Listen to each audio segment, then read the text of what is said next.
A Hollow in DC and Beyond Chapter 1. A newborn soul was torn from its previous core self. Was I even still Jake Barris, or just a clone of him? Did I need to go on some ridiculous journey of self-introspection, and kill my creator so I could be the true Jake Barris?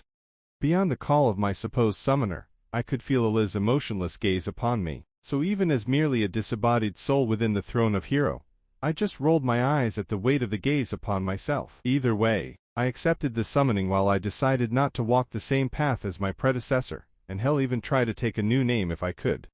Being almost reborn with a physical body that was similar to my previous one was not something I enjoyed, as the feeling of my hollow soul, being forced to contort to what the Throne of Heroes thought was my ideal state wasn't at all comfortable. So it took me a moment to adjust, and as I got my bearings I heard a woman's voice yell out, and her words made me snort mentally as I opened my eyes and took in my surroundings. First of the people in my room of summoning were sitting pouting in a corner.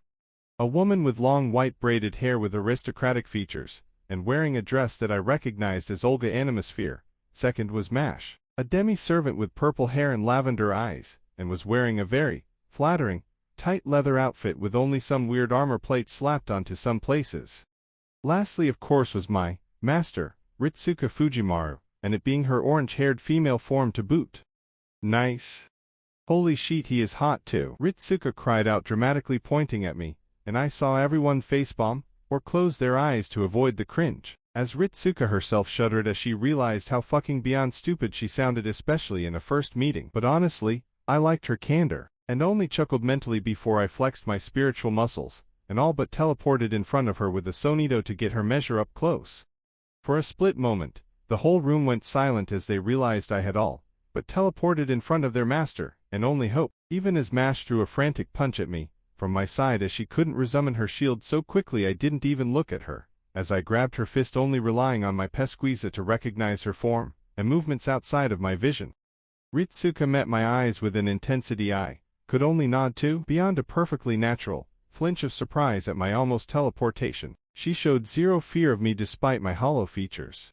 So even as Mash kicked my legs as I held her fist, and I felt a gander being shot into my back from Olga, I ignored them both as I grinned at Ritsuka and finally spoke. You got a good spine, Ritsuka Fujimaru. Don't worry, I will keep you alive, and our contract will last until the day you either die, and I join you forevermore, or I kill all the enemies that dare stand in your way, I said confidently, and Ritsuka blushed deeply with her very lightly freckled face, matching almost turning a darker red than her burnt orange hair.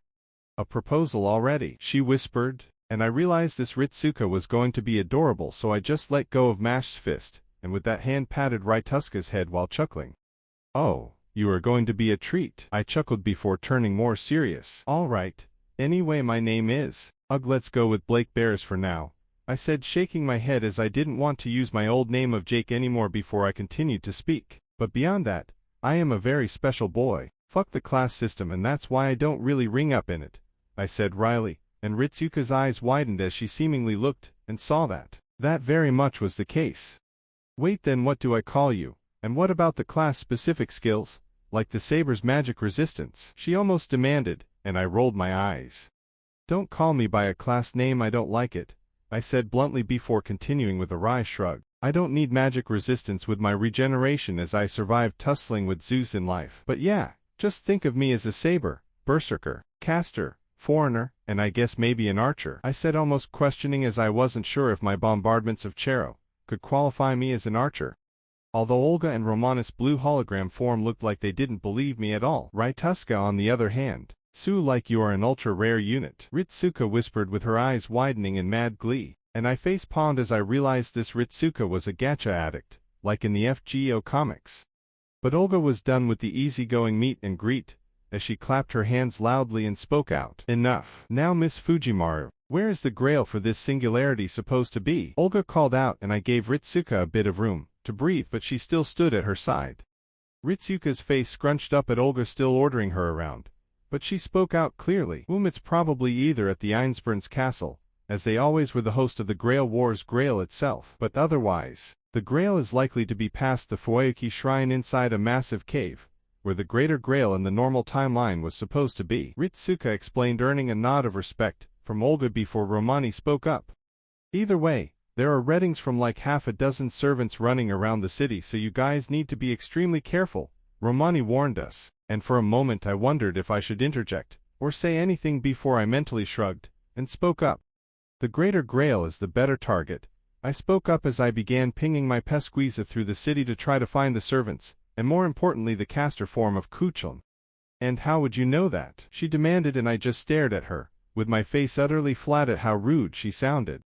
Olga Marie, I started sternly, and she stiffened under my gaze as I continued to speak in an authoritative tone of voice. I am a heroic spirit. Give me some credit. Anyway, I can sense pockets of spiritual energy, or in other words souls from a distance, and in the direction of the Fuoyuki shrine, Ritsuka pointed out. I can sense 3 powerful souls, that are obviously servants, I said, deadpanning at the sundeer who flushed under my admonishment.